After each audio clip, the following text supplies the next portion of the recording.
There's the pass to Leitner. Puts it up. Yes!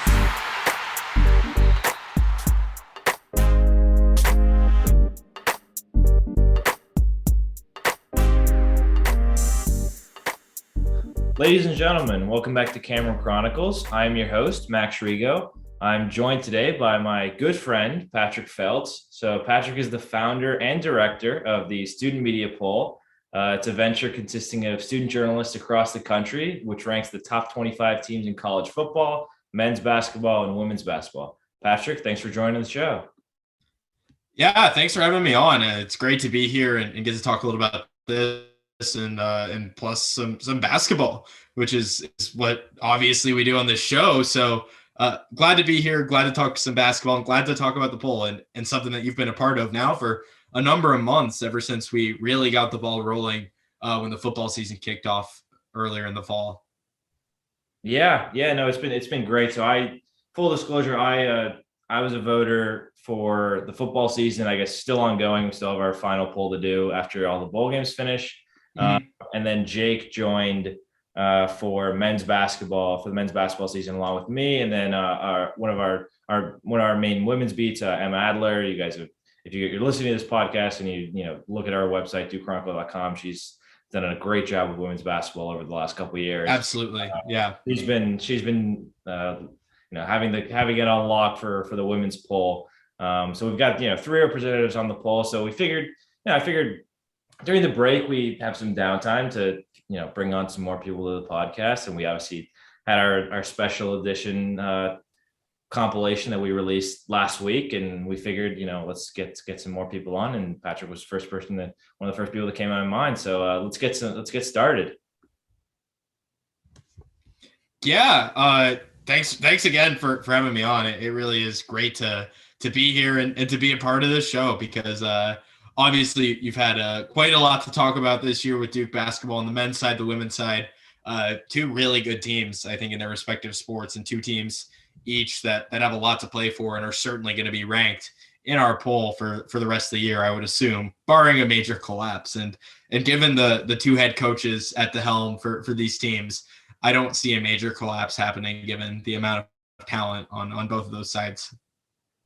Yeah, well, it's on the men's side, they've had really one bad 10-minute stretch against Ohio State. They just couldn't buy a basket the last few minutes there. Their offense kind of went a little stagnant. Coach K talked a little bit about it after, how they just need to work on their half-court offense. And then on the women's side, they really had, they have one of the best. I hate it. Sometimes hate it when people talk about like quality losses, but in this case, they kind of do have like a very, especially in football. Yeah. Yeah. They talk about a lot in football when they're talking about the playoff resume. That's a football term. Definitely. Yeah. So yeah, women's, women's losing to Virginia Tech, we're recording this on December 30th. Women's losing to Virginia Tech tonight in a massive blowout loss, but that's a good Virginia Tech team too. Yeah, it's a really good team. Good Virginia Tech team, but women's they've been really playing well, and 9-2 through 11 is definitely exceeding expectations in year 2 under Kara Lawson. So yeah, let's get right into it. We I kind of had like 5 topics outlined for our podcast tonight, so might be just some might take a little longer than others, but let's get started. Yeah. So Patrick, this is obviously kind of the first full, sports season starting in August with football. For the student media poll, why did you start the student media poll, and what were your goals for it at the beginning? Yeah, so I founded it back just about a year ago, early January of 2021. Obviously couldn't really get much going that early, but from night number 1, from the very first night we started, and I tweeted it out to force myself to do it, to kind of hold myself to, okay, now it's public information. People know this is a thing that you're working on. Now I have to go and actually do it. And I couldn't just let it sit. So from night 1, I really got to work and started recruiting people and trying to get a list of all these voters and people to help us really make this stream a reality. And from night 1, we got a handful of people, mostly I think some people in my conference, the Big Ten, It was my first school because that felt like the easiest. But I had the idea, though, just backtracking a little bit to when it started. I had the idea when I was at work. So last year, I'm a student at Indiana University here in the great state of Indiana. We had an extended winter break last year due to COVID. So I worked throughout January at Home Field Apparel, which is a college shirt company here in Indianapolis, my hometown. I was just at work and the thought just crossed my mind. I was thinking about like college football as I usually am. And I was thinking about like how I would rank the teams right now after I think the playoff semifinals before the national championship though. And then I crossed my mind, like, what if I could actually vote? What if my people I worked with at my paper, the Indiana Daily Student, could vote? And then I thought, you know what? What if every student reporter could vote and had a say in this? And I decided, you know what? I'm going to make this a thing. I don't know how I'm going to make it a thing, but I'm going to make it a thing. And so 11 months later, here we are. And it really has been an awesome ride. You know, I've had a lot of people along the way help me and certainly make this a lot easier on me. You know, definitely shout out to Jackson James, who's at the University of Illinois at the Daily Illini. He's been my right-hand man throughout all this. Colin Kolpa, my editor-in-chief here at the Indiana Daily Student. He has also been a great help to me among a billion other people I could go and mention. But this project's been everything I ever could have dreamed it was. And getting to meet and work with and collaborate with and get to know and become friends with all of these different student reporters from across the country. So many wonderful people that are a part of this. And I've really made some of my best friends in the whole world through it.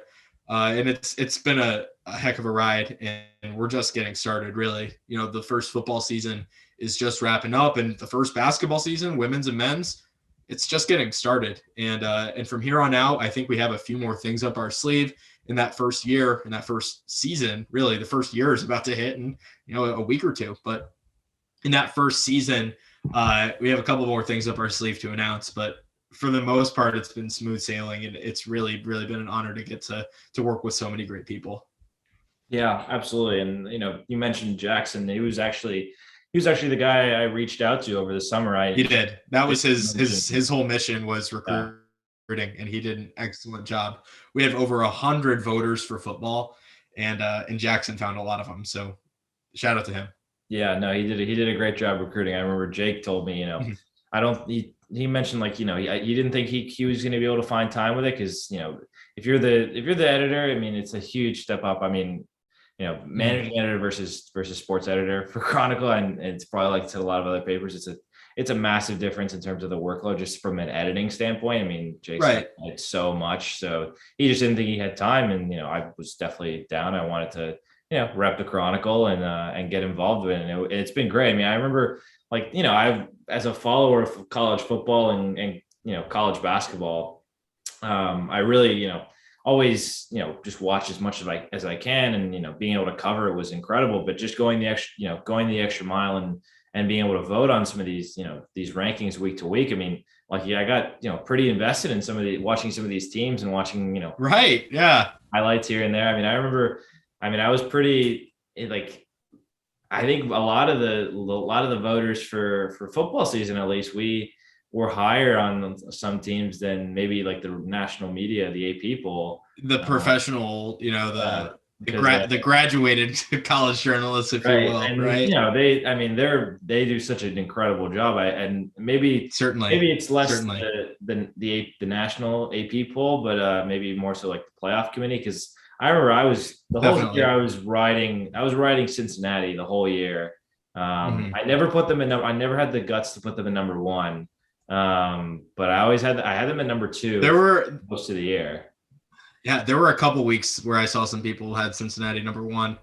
I remember particularly after Alabama lost to Texas A&M, it felt like just chaos that week in the poll. Yeah. So much shook up after that one. It felt like anybody could be number one.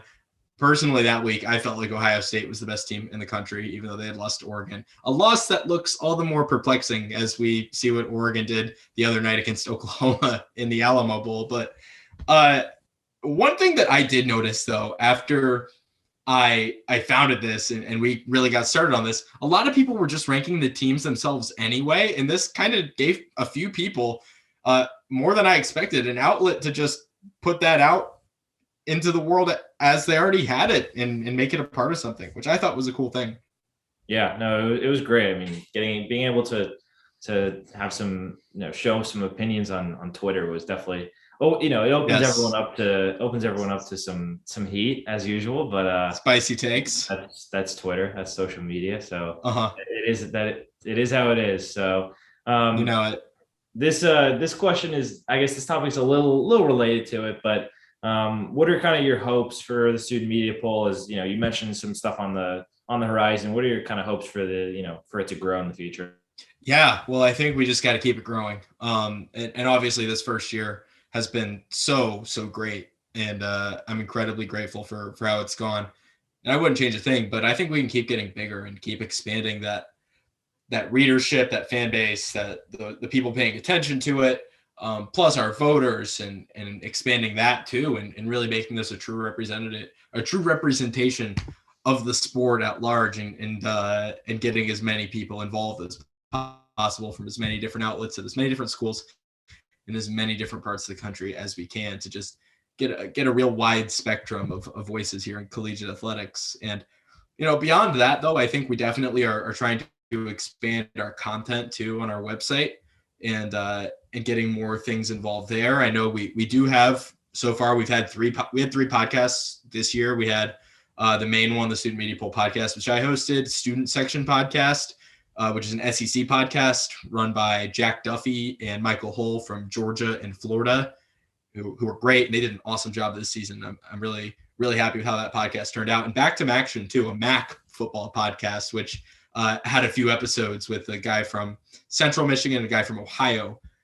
They did a good job with that too. So expanding our content beyond some of those into some other teams and conferences, and really just trying to cement our foothold as not just a polling operation, which I think is going to be our main focus. That's in the name. But what I've noticed is, my favorite thing I've seen so far is it being just a collaborative media outlet for all these different student media organizations across the country. And my favorite thing is when I see people who, myself or Jackson or whoever, got to be a part of this, work with other people who we also got and on projects, on stories, on podcasts, on whatever. But seeing that collaboration is cool, and I think that's one thing that we're definitely going to try and make happen, is more collaboration between these outlets, and really trying to become a force in the student media landscape, and an outlet where every single collegiate paper across the country can join together and say, we worked together on this and we made this together. It's not just a one paper or two paper thing. It's everyone being involved, and that's what I think our goal is going into 2022, is to expand our content and make this something that everyone can be a part of across the country.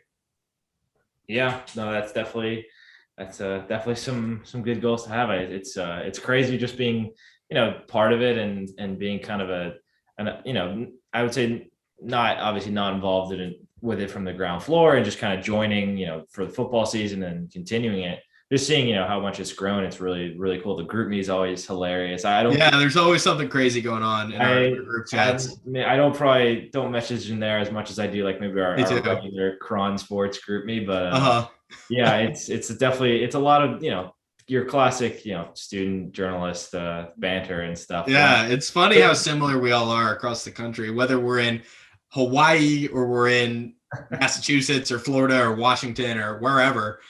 We all have a lot in common, and it's cool to see us all come together and work together. And I've made some awesome friends all across the country at schools I'd never even stepped foot on campus at, in states I've never even been to. I've made some great friends through it, and it's been wonderful. It really has been. So I think that whole collaboration aspect, and in the national part of it too, it isn't just regional. It's not just one city, one state, one school, one conference. It's everyone.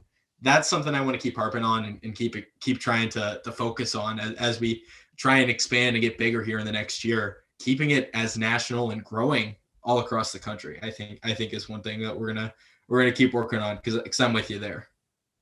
Yeah, absolutely. That's huge. Yeah, so I kind of wanted to shift gears a little bit here.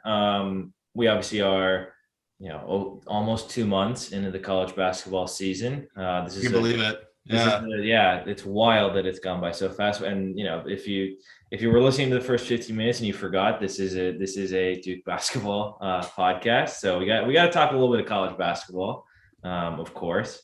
So I kind of had three topics on the general college basketball talk part. Number one, so this could you can name any teams that you want. Which teams so far have surprised you throughout the country in men's college basketball? This could be a team that was you had unranked and they've really surprised positively surprised you, or this could be a team that just completely came out of left field and has really made major strides. So which in a positive sense, which teams have surprised you? Well, I think the first one I definitely have to mention is Iowa State. This is a team that was awful a season ago, fired their coach. Right now, Iowa State is undefeated at 12-0. Haven't lost a game this season. TJ Otzelberger definitely, I think, is a Coach of the Year nominee, maybe the front runner for that award. What a turnaround in Ames. Iowa State has been the team that surprised me the most because I didn't even have them on my radar as a potential tournament team, let alone like an NIT team maybe. I thought the Otzelberger hire was a good one, getting him from UNLV, but I didn't think it was one that was going to change overnight the face of this program. It really feels like Iowa State's starting to move back in the direction of the program they were before Fred Hoiberg left for the Chicago Bulls job about 5 years ago at this point. So yeah, Iowa State's definitely the team that surprised me the most, but I think it's fair to say Baylor surprised me a lot too. And not because I think Baylor's a bad program and I'm shocked to see them at number one. They won the national championship a year ago. It's not a shock to see Baylor at number one, but what is surprising about Baylor is how well they've responded from losing all of that talent from last year's team. It really feels like this is a completely new face, a completely new team in Waco, and Scott Drew's done a good job getting these guys back into shape and really looking every bit as scary as they were a season ago. Yeah, Baylor is a team I had on my list because their identity never really changes. They're always a team that's going to lock you down on the perimeter. They play great defense. They have great guards who can just play straight up man to man. I mean, they had Davion Mitchell, Jared Butler. Jared Butler was one of my favorite players in the country last year. Just his ability to get it done on both ends. He was a great two-way player. But Baylor, I mean, Scott Drew has built an incredible program, and you can tell it's just very sustainable now. And that's always a wonder for these teams that win the first championship is how sustainable can it be? And Baylor clearly has gotten it done, and they've built the program to the point where they don't have to worry as much about a big drop off. Another team I had was Michigan State. I think it's a testament to Tom Izzo, the fact that they're pretty much a top 10 team right now, right on the fringes there. I think preseason, I remember watching them in the Champions Classic, right? The game before to Kentucky, they were playing Kansas and they did not look very good. They didn't look like they had a go-to scorer yet. And then they improved. They played down in the battle for Atlantis, and they, finally, got that toughness that Izzo's teams always play with. Izzo was talking a lot preseason about how Max Christie, one of their big freshman recruit, he said he was the best guard pro prospect they've had since Gary Harris, which that's obviously been a couple of years since Harris was in town. But I really like this guy, Gary Harris. Yeah. He was I'm with you on MSU. Yeah, they've been impressive, and I really like their, they're always going to be, you can always rely on them to go deep in the tournament because Izzo situationally is such an incredible coach, and he's a great motivator. And say what you will about maybe some of his sideline tantrums, if you want to call him that. He's an amazing coach, and it seems like Michigan State operates better from a position of like underappreciation. Like when they're unranked or when they're a top 20 team, they're around the 20 to 25 range. They perform better than when they're a top 5 team, which is interesting. It's like Auburn football. Auburn football is the same way. Yeah, I feel that. And with Michigan State this year, it feels like Michigan State and a couple of those other teams who were kind of picked to finish middle of the pack or even bottom of the pack in the Big Ten have really overperformed this year versus the top 2 teams from the Big Ten a season ago, Michigan and Illinois. have really underperformed. Illinois has been better of late, but some of those losses not too impressive. Arizona looks better than we thought it would. Arizona's definitely overperformed. You can say that too. But Cincinnati losing by 20 points, and Marquette, I don't think are very good losses for Illinois. And Michigan, wow, what a struggle bus for them. A 14-point road loss here today on December 30th as we're recording this to UCF. But some of those other teams in the Big Ten that we might have thought would be middle of the pack or bottom, Minnesota was picked to finish last in the Big Ten. They have been awesome this year, 10-1. They've gotten the ship right now in Minneapolis. Michigan State definitely overperformed. Ohio State, of course, beat Duke. I think they've looked better than people expected from them. And Indiana, I think, has looked pretty good for the most part. Definitely some questions about that team, but I still think that that's a team that's going to be able to make some noise in March if things bounce their way, because Trace Jackson Davis is maybe the best player in college basketball. Yeah, he's an awesome player, and I was someone who, obviously, when Indiana is rolling, it's good for college basketball. It's good to have one of those, what is generally considered as the six blue bloods: Duke, North Carolina, Kentucky, UCLA, Kansas, Indiana. It's good to have all those six programs on. And Indiana they made one national championship in 2002, I believe. Yeah. Yeah, and other than that, since Bobby Knight left, and a little bit there under Tom Crean, it's been a struggle for them. In this century, I would say, compared to what they had the 20 years before. And of course, this being my team, I've got some thoughts on it. I'll keep it brief though. I think Mike Woodson's the right man for the job. He gets it. He's an Indiana guy. He was born and bred in the state. 77 to 81 was on the team. He understands, or 76 to 80, actually, in between championships in 76 and 81. He gets it. And he's an excellent ball coach to boot, and has recruited well, retained guys. And this is a team that's moving in the right direction, I think, under him. And while this might not be a year where they can do something like win the Big Ten, this is definitely a team that's going to make the tournament and that can knock off some of the top teams in the sport. And I think we're going to see that come conference play. Yeah, it's important to have a guy who fits. I think we've seen that with the three biggest openings that have come up are Indiana, UNC, and technically Duke. I guess for half a day, Duke's job was for a couple of hours. Open. It had already been decided that John Shire was going to be the next coach, but the reports weren't lining up and all that. I remember that day was one of the crazier days for the Chronicle. But yeah, and all three guys are former players. They're all, they come from one, two of them were assistants on staff currently, and one of them was a longtime NBA coach who really you would think had no interest in coming to college basketball, but Woodson's recruited well, and they have I don't think it's a total renovation with the roster they have. They have one of the best players in the country in Jackson Davis, but yeah, they have a chance to really be one of those teams that could just surprise you as a potential 7 seed or something like that. I really think they could. Another team I forgot to leave out. I think going into the year, they were kind of the top 4 in the SEC, Kentucky, Tennessee, Alabama, Arkansas. I think that was kind of the consensus amongst a lot of the national media, but I think people kind of forgot about Auburn. I don't know. Myself included, I did not. I knew obviously the potential of Jabari Smith coming in. I didn't see them being able to pick off some of the wins that they've had. They looked really good against LSU last night. Huge home win against LSU yesterday. Yeah. And that's what I think. I thought last night was really the battle of those two teams, the two surprise teams in the SEC. Maybe not surprises, because we all thought they were going to be at least pretty good, but two teams in the SEC that are looking better than we expected. Two teams that I thought could maybe challenge for a top 3 seed in the NCAA tournament, maybe a 2 or a 3.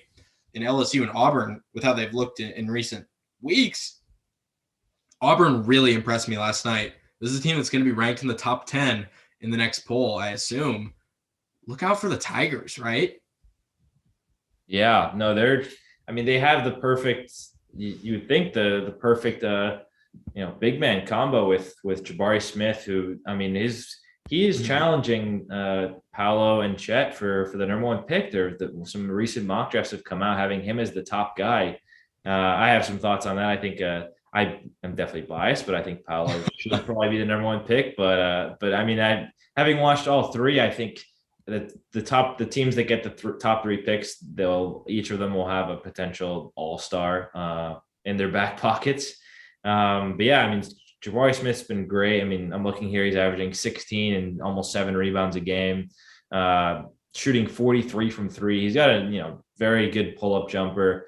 KD Johnson, he's your classic Bruce Pearl guard, just pushes it, pushes the tempo, picks up the pace, and I mentioned it. I mentioned Bruce Pearl, and we got to give him credit. He seemingly he lives on the edge. He lives on the edge with the NCAA. His teams always live on the edge with the way they play. They play at such a breakneck pace, and sometimes its defense could be a little optional. More so going back to his time at Tennessee, it always seemed like offense was definitely their repertoire. But yeah, and they definitely have a chance to potentially win the SEC. I really think so. After last time, I like it.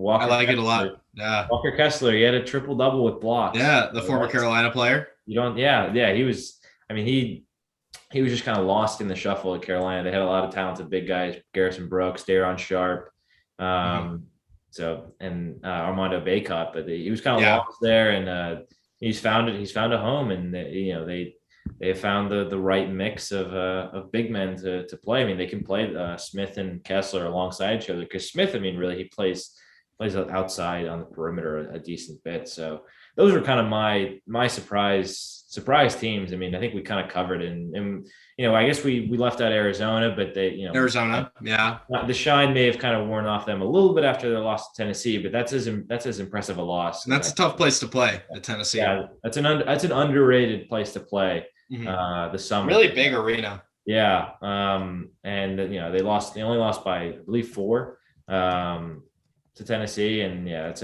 a good Arizona team that, along with UCLA and USC, that they can really challenge in the Pac-12, and they're way ahead of schedule with under Tommy Lloyd. So next topic. A lot of these new coaches, a lot of these freshman coaches have been good this year. Yeah, one of the themes of college basketball this season. Yeah, it's a youth movement. I guess I don't know if you consider. Can't consider Mike Woodson, part not of really. No, he's younger generation, but a lot of the younger coaches, at least. The first timers, right? Your Tommy Lloyds and your TJ Otzelbergers of the world, right. Who are maybe not first timers, either at a new school or at a head coach in general. If you're Lloyd, so definitely you're the new coach.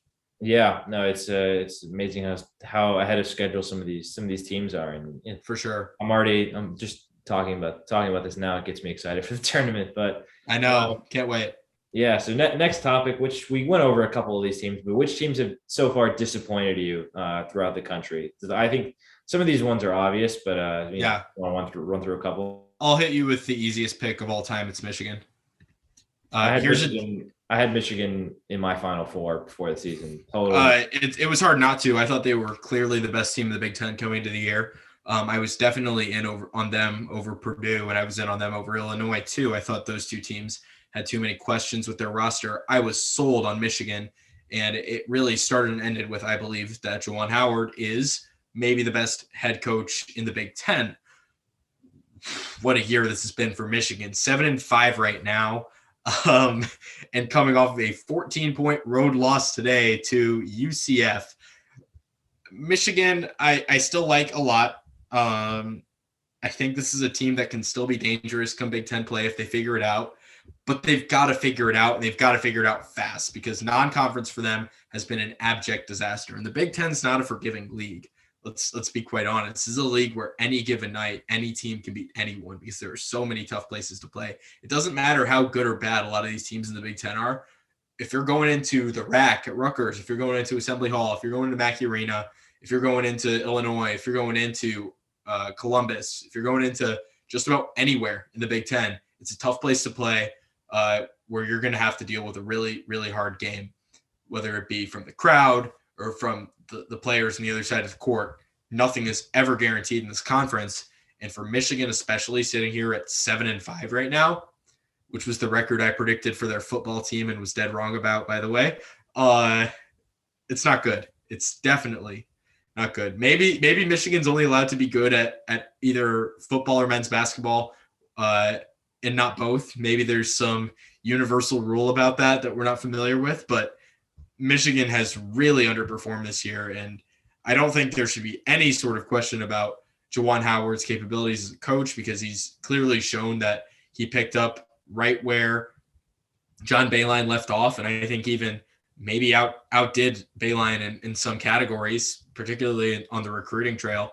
But Michigan has a lot of questions to answer going into Big Ten play, because if they don't figure it out, they could be on the outside looking in in March.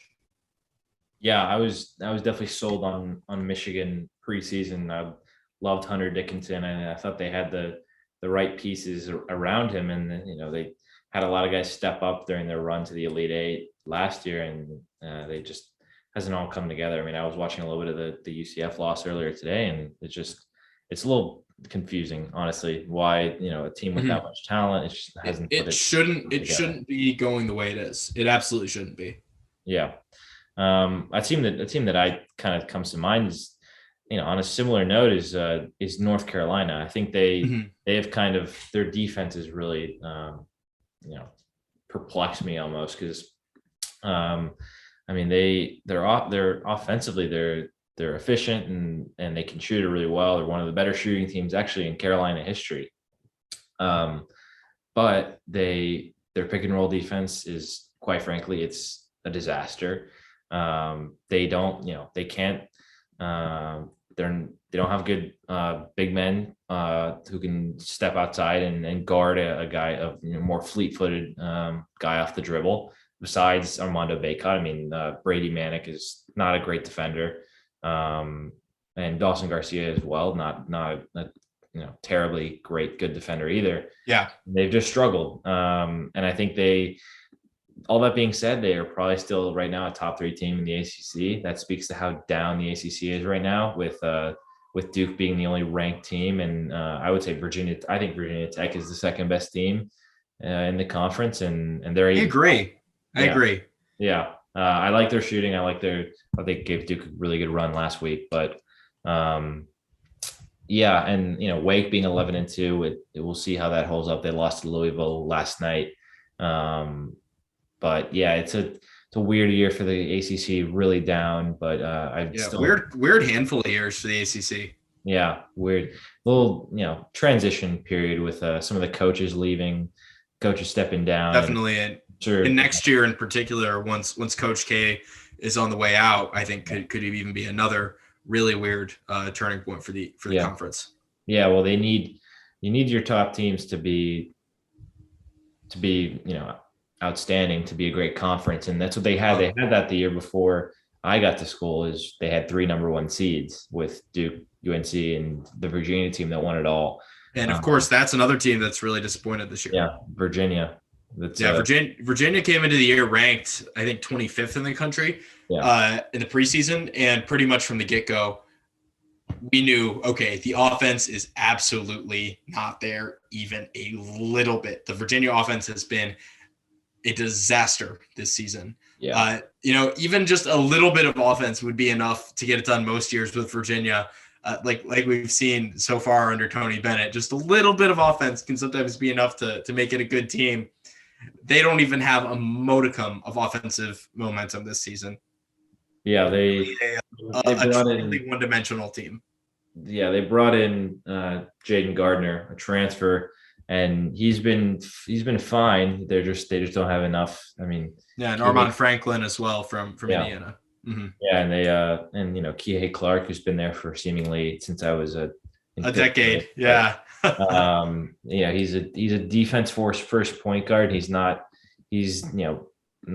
incredible at creating his own shot off the dribble. So they still they don't have that influx of offense that they really need from this team.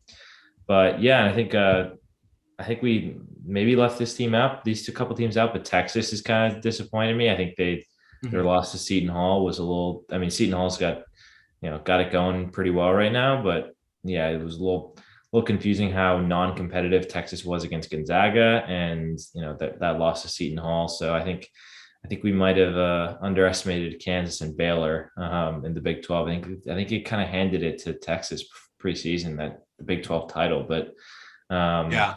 and then Illinois, they've been really a little disappointing in my view because I mean Kofi Coburn I think is one of the best players in the country, and they haven't I think people underappreciated Aya DeSumo, how important he was to that team, and Coburn might have been their most important player, but DeSumo was their engine, and his importance is very clear. And then losing Adam Miller to the transfer portal, and Curbelo probably hasn't taken he hasn't grown into the role that He's really struggled, particularly in that Marquette game down the stretch. They put the ball in his hands and he just couldn't get it done. So those were the situations, particularly in the clutch, where that team relied on DeSumo so much to create. And while I do think that there's a lot to like about Curbelo as a point guard going forward for Illinois, he clearly just doesn't have that clutch gene that they had for so long with the IO at point guard, and maybe he learns it at some point. But when they need somebody to score down the stretch, I don't know who's going to get it done for them, because it didn't happen in that Marquette game when they had so many chances to win that game and they just couldn't get it done. Yeah, that was a weird loss, and they just they struggled early without Coburn. He was, I believe, suspended for the first 4 games early in the season, and he was for some. I think he was selling gear when he was in the transfer portal. Something. Yeah, it was weird because he was in the weird role. Yeah, in the transfer portal, and he was also in the draft. So it was like a weird kind of. He was in limbo basically. Yeah, it was weird. He was kind of in the twilight zone, but and now he's back at Illinois. Yeah, it was a major. I mean, I guess you got to re-recruit a guy almost like that in today's day and age. But yeah, that's the portal, man. That's the portal. So yeah, we're getting a little low on time, but we have one last topic. Obviously it's still early. Conference play is just getting started, but if you have to go with 5 favorites right now to win the national title, who would they be? It doesn't have to be in order. You can go in order, but yeah, fire away. I'll give you not in order, but I will give you my number 1. So my teams who I think are the 5 teams who can win the national championship this year. I'm going to say Duke. I have to. I'm on the show. I'd be remiss not to. Baylor, Gonzaga, UCLA, and my number 1 team, Kansas. I think Kansas should be the favorite to win the national championship. Notice how I didn't say Purdue, and I swear this isn't a bias. Purdue fans will tell you this too. Purdue chokes every single year. It's what they do. Every single year in the tournament. Doesn't matter how good or bad Purdue is. They choke. I don't even think this is the best Purdue team we've seen in the last 5 or 6 years. I think the 19 team with Carson Edwards was better, and I think the 17 team, the 17-18 team was better too, where they had Swanigan. Maybe it was 16-17, where they had Swanigan, Haas, Edwards, and all those guys. Purdue's going to choke in the tournament. I can guarantee it to you. Hopefully that's not a jinx, and they end up winning it for my sake, but those are my 5 teams: Duke, Baylor, Gonzaga, UCLA, Kansas. Kansas is my favorite. I think they have the best combination of young talent and experience, especially with some of those transfers. You talk about Remy Martin from Arizona State and Jalen Coleman-Lands, another Indianapolis guy who has been in college for quite literally, I think, nearly a decade. He committed to Illinois, I think, originally in 2011 or something crazy like that. He's been in college forever. This is his 6th or 7th year. And of course, at Kansas, he's a good player. So they're experienced. Agbaji's another really good experienced player. That's what wins in March. I'm confident in Kansas. I know it's not been the greatest start ever for Kansas, but I feel like they're due for a deep tournament run. Obviously, that Dayton loss isn't going to look good, but they do have a couple good wins in there. St. John's is a really good team. They went on the road and won, or a team I like more than most people. They went on the road and won. They beat a Michigan State team that looks better than people thought back in the Champions Classic. And, they've had a couple close calls, Stephen F. Austin, but hey, you know all too well how Stephen F. Austin can creep up on someone. So Don't remind I don't know if I would count that one against. I don't know if I would count that one against him too much. I like Kansas a lot. I think Kansas has a real shot to bring home another national championship to Fog Island this year. Yeah, I think it's been a couple years since Kansas made that deep tournament run. I have them on my list. I'm going to go in no order. I have Duke. I think, taking all homerism aside, having I'm with you. Seen this team pretty up close, game by game. They're improving their perimeter shooting. They're improving their half court offense. Their defense has been there. They're able to switch depending on the lineup.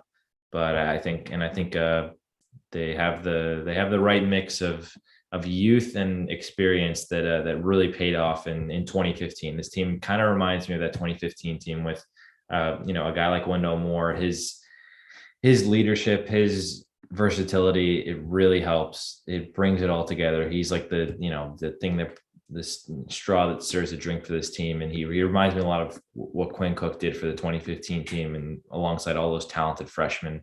You have the big guy Paolo that who's not very similar to Jaleel Okafor in this sense, but he's the top 3 draft picked, and you kind of need one of those nowadays to really make that deep run.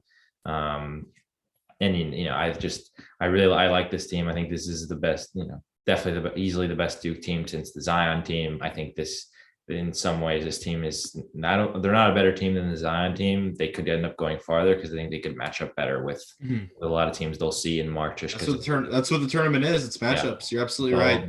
It's all matchups. So I would go Duke, Kansas. I like Ochai Agbaji, one of the most improved players in the country, alongside Wendell Moore.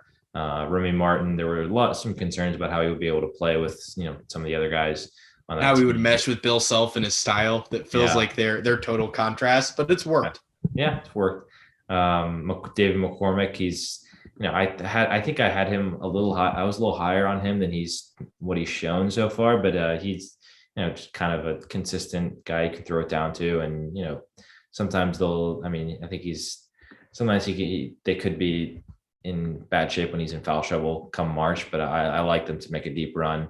I got to go with Baylor, respect to Scott Drew. His program is rolling. Adam Flagler, Matthew Meyer. Did I say it right? Meyer. Sometimes I pronounce it wrong. I've heard both.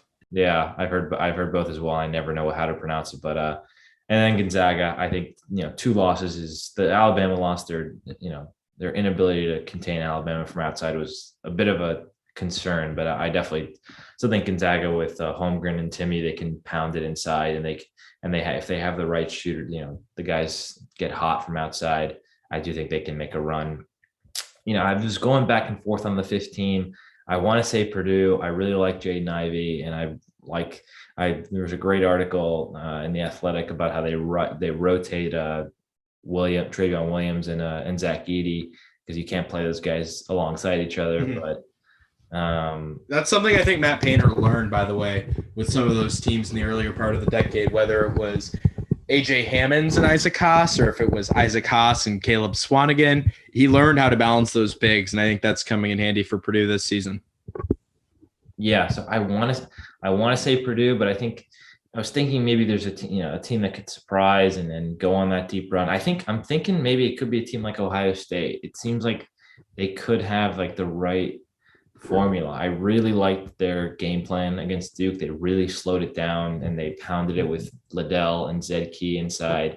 They can hang with anybody, and we're going to see them have a huge test this week in Assembly Hall. Yeah, so I wouldn't say they're among the 5 favorites, but I would say, along with a team like Auburn or Texas Tech, they could be a team that surprises like a 4 seed or something. Dark horse. I like it. Yeah. I like that a lot. Teams like I like that Ohio State take. I like the Michigan State take too. I think that's another one who could make a Final Four run. I don't know if I trust any team in the Big Ten to win a championship, just because you should never trust a Big Ten team to win the national championship. It's been over 20 years at this point, but definitely a few teams in the Big Ten who can make a Final Four run. Yeah, and I would just throw a name out at you, but I think there's a big difference between their ceiling and their floor. But Alabama, if they can shoot the ball well, they could beat any team. They showed it against Gonzaga, but any given night, they could also lose to any team, as they showed against Davidson in Birmingham. Iona. Yeah, Iona. That's right as well. Rick Pitino, Slick Rick. Yeah, look, Patino will. I think it's Jeff Goodman who made a comment.